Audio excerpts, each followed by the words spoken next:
I've got a little confession to make for today's pickup, and that is that I am a huge Star Trek fan. I know, some people think you can't like both Star Wars and Star Trek, but I love them both. I've seen every episode, I have them all on home video, and of all the series. And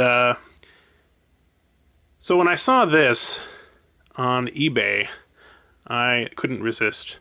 This is a set of Max Rebo Band figures that have been altered to look as though they have been taken over by the Borg, and I have named it the Max ReBORG Band.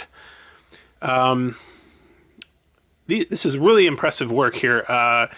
You know, I don't normally buy things like customs online or anything like that. If I want a custom, I'll make it myself. I'm capable of doing that, generally speaking. But this is some really impressive work he's done. In fact, the person who made this, and I'll leave a link down in the description to his eBay page, he kind of specializes in Borg customs. So he makes Borg versions of all kinds of action figures, like old Harry Potter and just about anything you can think of. And I'm actually sort of in talks with him about maybe getting a Jabba done. We'll see if that works. In any case, these have been heavily modified, not only to add the cyborg parts, but also to make them bigger in scale than the normal 3 3/4 inch Star Wars figures. These are in fact upscaled to be about the same size as the Playmates Star Trek figures, of which this is one. This is Locutus of Borg. And you can see he's about the right size to go along with them. So what I like to do is just look more closely at them individually and see some of the details. So it occurred to me that I should be showing these alongside the original figures that they're based on. So here we have Max Rebo and the Max Rebo, well, the original Max Rebo figure. This is not the vintage figure, but rather the Power of the Force version that came out as a Walmart exclusive a while back.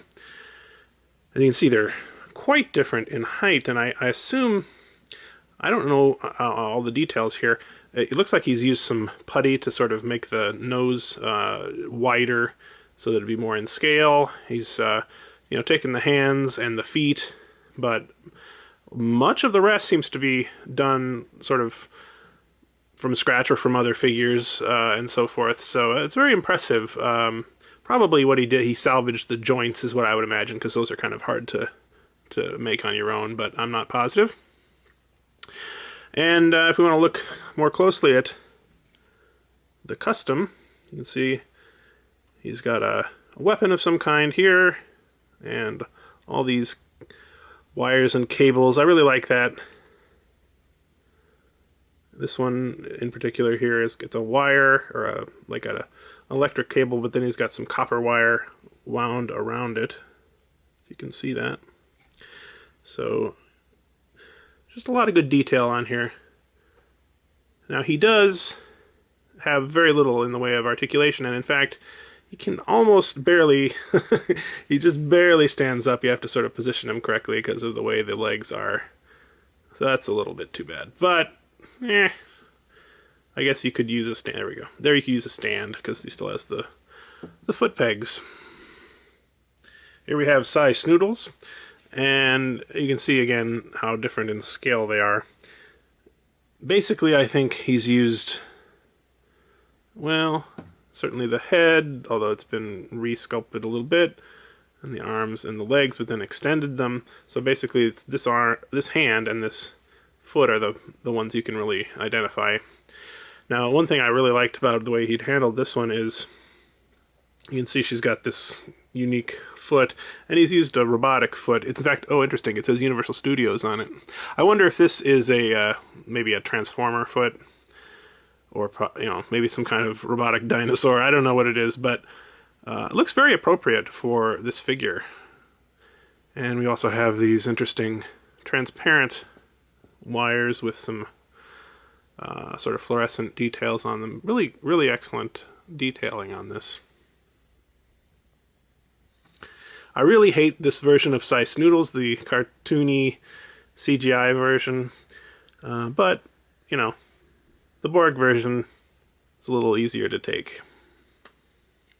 Speaking of cartoony characters, CGI characters, we have Joe Yowza, who is also not my favorite character in the world. If you've seen the special edition of Return of the Jedi, you probably know what I'm talking about. But, yeah, I mean, he's been extensively reworked here and resized. It's definitely, well, I like the Borg version better than this. In fact, the Borg version, ironically, stands up better than this guy, too. I can't figure out... It's very hard to get him to stand.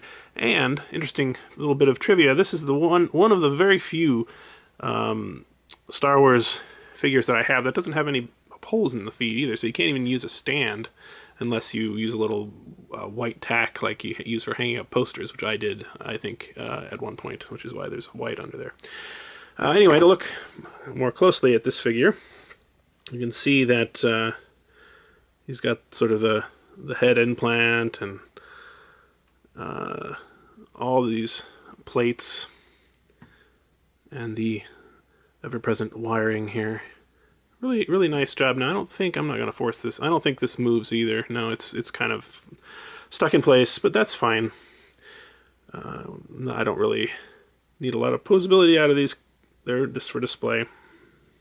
And finally, we have Drippy McCool. This is also, of course, the Power of the Force version of the character, although it looks very similar in many ways to the original vintage version.